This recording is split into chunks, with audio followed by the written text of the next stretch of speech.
tema de hoy es el rápido crecimiento del Evangelio. Y el texto que quiero compartir con vosotros está en Colosenses, capítulo 1, versículo 6. Que ha llegado hasta vosotros, así como a todo el mundo, y lleva fruto y crece también en vosotros, desde el día que oísteis y conocisteis la gracia de Dios en verdad. E também o texto aqui do versículo 23. Sim, em verdade permaneceis fundados e firmes em la fé, e sem moveros pela esperança do Evangelho que habéis oído, el qual se predica em toda a criação que está debaixo del cielo, del qual eu, Pablo, fui hecho ministro. Amém?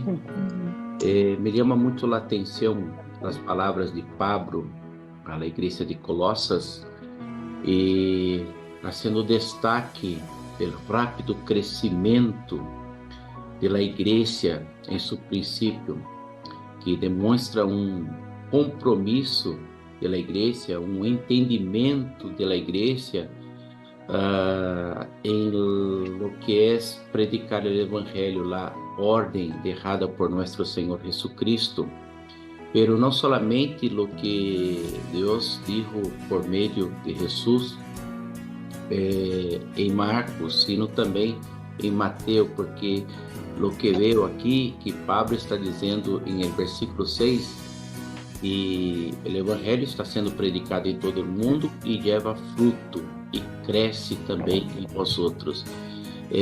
Seguido da predicação, vemos também o discipulado, vemos o a ser discípulos. E então, se havia crescimento, pero crescimento seguido de qualidade. Por quê? Porque se veia, Pablo incluso dava graças por lo que ele veia em la igreja, não somente o crescimento, sino também o fruto que a igreja estava produzindo.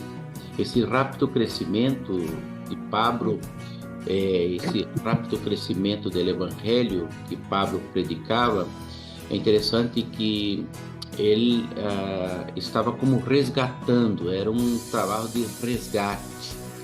Por quê? Porque quando nós outros miramos a palavra do Senhor aqui, vemos que o apóstolo Pablo está dizendo, e, versículo 21, e a vós outros também, que erais em outro tempo estranhos e inimigos.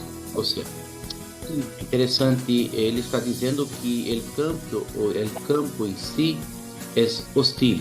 Por quê? Porque estamos falando de campo inimigo.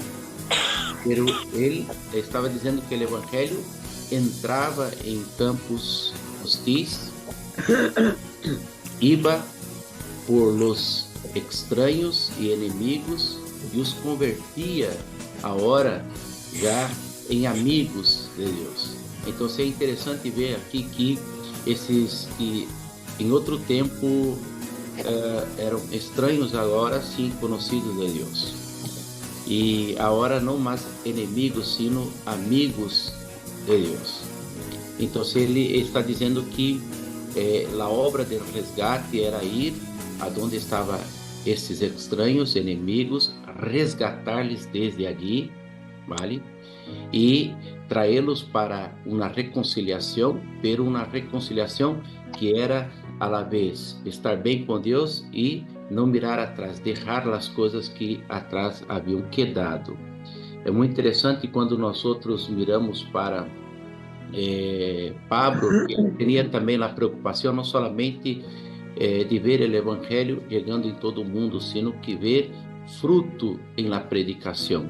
Então, o versículo 10 também vai recordar nós outros, dizendo assim, para que andeis como és digno do Senhor, agradando-lhe em todo. Ou seja, esse evangelho pleno para o homem. Então, a salvação plena do homem. e levando fruto em toda buena obra e crescendo em el conhecimento de Deus. Ou seja, não solamente que o Evangelho havia crescido rapidamente, sino que o Evangelho havia produzido cambio na sociedade entonces. E não solamente havia produzido cambio na sociedade de aquello, sino que também essa gente agora que antes estava em malas obras, agora estava em las buenas obras. Que câmbio radical maravilhoso. Esse evangelho. É interessante que o evangelho que foi predicado por todo o mundo era um evangelho que é um evangelho da reconciliação, um evangelho que impactava, um evangelho que cabe bem em todas as culturas. É impressionante se nós outros miramos muitos livros que han sido escritos, quizás se buscamos livros de ciclos passados, hoje são poucos que são objetos de estudos. Os demais já não tem mais sentido, as coisas não cambiado e tudo mais. Pero a Bíblia é algo fenomenal, algo tremendo.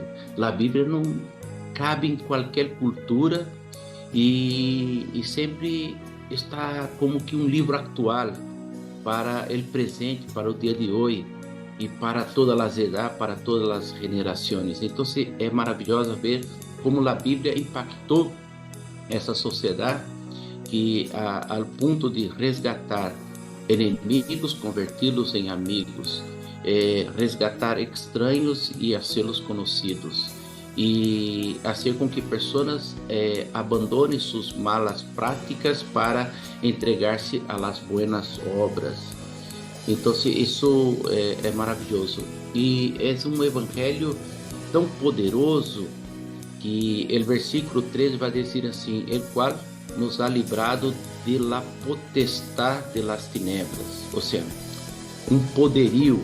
Então, como que esse evangelho chega e rompe o poderio de las tinieblas, ou seja, ele vai chegar assim e poner um fim, vai dizer ao príncipe del mundo, que é o diabo, hasta aqui tu has reinado, agora seu reino já está em declínio, está em ruínas. Então, aí vemos como que o versículo 3 vai dizer para nós outros: el qual nos ha librado de la potestad de las tinieblas e trasladado ao reino de seu amado Hijo, em quem temos redenção por su sangue, el perdão de pecados. Ou seja, ele nos transportou de tinieblas à luz. Juan capítulo 8, versículo 12 vai dizer que Jesus é a luz do mundo. Então, que maravilha quando uno sale de la potestad del diablo e vai para o reino de la luz, que é o reino de nosso Cristo. Um câmbio radical. É interessante que o eje de la predicação, desde os tempos de Juan Paulo Bautista, depois também o próprio Senhor Jesucristo e um dos grandes predicadores do Novo Testamento, Pedro, e também Pablo, era justamente o arrependimento, a conversão. Então, a prédica, a incursão missioneira de cada um deles sempre estava focado nisso, em trazer uma mensagem de arrependimento, predicar a conversão, que é dar um giro radical. Se tu estás yendo em esse sentido, dá a volta, haga um câmbio de sentido, porque o céu não é por aí, a vontade de Deus não é por aí. Então, esse giro radical é algo impressionante que vemos na predicação desses grandes predicadores do passado, e a ser hincapié em isto, que a redenção, a obra del Calvário não ha sido em vana. A obra del Calvário ha tenido seu resultado. A sangre que foi derramada ali é uma sangre tão poderosa que trajo redenção. E não somente isso, ele vai reforçar a ideia assim: perdão de pecados. Que maravilha! Isso é a essência do Evangelho. A essência é que a obra redentora do Calvário tuvo seu efeito redentor e que essa sangue, que essa obra trajo perdão de los pecados. E hoje nós podemos dizer assim, somos livres, hemos sido librados. Então, o crescimento rápido do Evangelho não foi um crescimento desordenado, sino um crescimento ordenado, vale? Um crescimento em que nós vemos que foi seguido de um discipulado que trajo as boas obras, que estava sempre em esse eje da redenção da sangue e também do perdão de los pecados. E que o Senhor nos ajude a ser missões sempre com esse foco, vale? Não somente predicar, sino também instruir, discipular, ter cuidado de um crescimento de qualidade, não somente numérico. Que o Senhor lhe bendiga poderosamente.